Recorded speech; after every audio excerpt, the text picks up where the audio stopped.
आपण बघत आहात आवाज कसमादेचा। पुणे जिल्ह्यातील नसरापूर येथील चिमुरडीवरील अत्याचार आणि हत्येची घटना ताजी असतानाच पुणे शहरातील पर्वती परिसरात आणखी एक संतापजनक घटना उघडकीस आली आहे। या घटनेमुळे संपूर्ण परिसर हादरला असून नागरिकांमध्ये तीव्र संताप व्यक्त केला जातोय।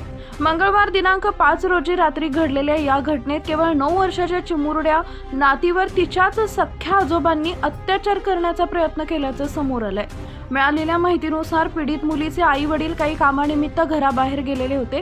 त्यावेळी घरात मुलगी आणि आजोबा दोघेच होते। याच संधीचा गैरफायदा घेत आरोपीने हा घृणास्पद प्रकार करण्याचा प्रयत्न केला। दरम्यान घरातून येणाऱ्या मुलीच्या किंचाळण्याचा आवाज ऐकून शेजारी राहणाऱ्या एका महिलेने संशय घेतला। तिने घराच्या फटीतून पाहिले असता आरोपीचा प्रकार सुरू असल्याचं स्पष्ट झालं। तत्काळ तिने आरडाओरडा करून इतर नागरिकांना पाचारण केले। संतप्त नागरिकांनी घराबाहेर गर्दी करत दार उघडण्याचा प्रयत्न केला, मात्र आरोपीनं दार उघडण्यास टाळाटाळ केली। कारवाईच्या भीतीने आरोपीनं मुलीला घरातील पोटमाळ्यावर लपवून ठेवलं आणि नंतर दार उघडलं। यानंतर संतप्त नागरिकांनी घरात घुसून आरोपीला पकडत चांगलाच धडा शिकवला। घटनेची माहिती मिळताच पोलिसांनी घटनास्थळी धाव घेत परिस्थिती नियंत्रणात आणली। या घटनेनंतर परिसरात तणावपूर्ण वातावरण निर्माण झालं असून नागरिकांनी उशिरापर्यंत आंदोलन करत आरोपीवर कठोर कारवाईची मागणी केली आहे। पोलिसांनी आरोपीला ताब्यात घेत पुढील तपास सुरू केलाय।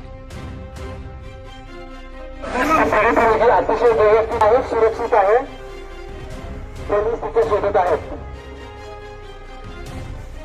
मुलीची आई सुद्धा सोबत आहे, त्यामुळे मुलीची आणि आईची काळजी करण्याचं कारण नाही। सदरचा जो आरोपी आहे तो पोलिसांच्या ताब्यात आहे।